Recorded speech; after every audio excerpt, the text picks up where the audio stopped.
একটু ভেবে দেখুন, এই রেজাল্ট কি আমাদের জীবনের চূড়ান্ত রেজাল্ট? আসসালামু আলাইকুম। একটা পরীক্ষার রেজাল্ট নিয়ে আমরা কতটা চিন্তিত। রেজাল্টের আগের রাত ঠিকমতো ঘুম হয় না, খাওয়া-দাওয়া বন্ধ হয়ে যায়, বুক ধড়ফড় করে। কখনো আবার সন্তানের খারাপ রেজাল্টের ভয়ে বাবা-মা সন্তানকে বকা দেন, চাপ দেন। কিন্তু একটু ভেবে দেখুন, এই রেজাল্ট কি আমাদের জীবনের চূড়ান্ত রেজাল্ট? না, এটা তো দুনিয়ার সামান্য একটা পরীক্ষা। হয়তো কোনো সন্তান ভালো করবে, কেউ আশানুরূপ ফলাফল পাবে না। কিন্তু একটা রেজাল্ট কখনোই একজন মানুষের পুরো জীবন নির্ধারণ করে না।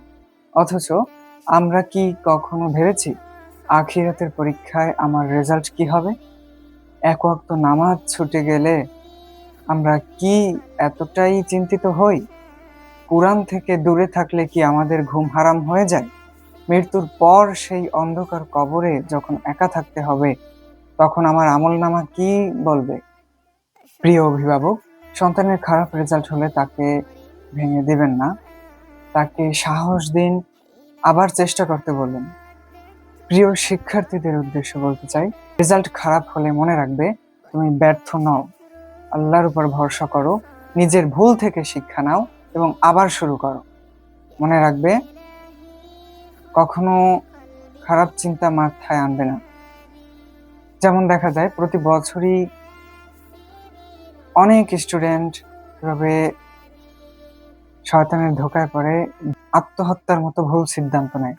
তো আমার রিকোয়েস্ট, রেজাল্ট যাই হোক সেটা নিয়ে কখনো দুশ্চিন্তা করবেন না, ভুল সিদ্ধান্ত নেবেন না।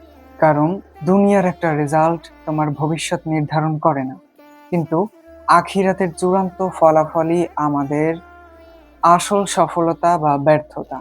তাই দুনিয়ার পরীক্ষার জন্য চেষ্টা করো, কিন্তু আখিরাতের পরীক্ষার প্রস্তুতি নিতে কখনো ভুলে যেও না। দোয়া রইল, আল্লাহ তাআলা তোমার পরীক্ষার রেজাল্টকে তোমার চেষ্টার চেয়েও, আশার চেয়েও আশানুরূপ ফলাফল দান করুন। আমিন। আসসালামু আলাইকুম ওয়া রাহমাতুল্লাহ।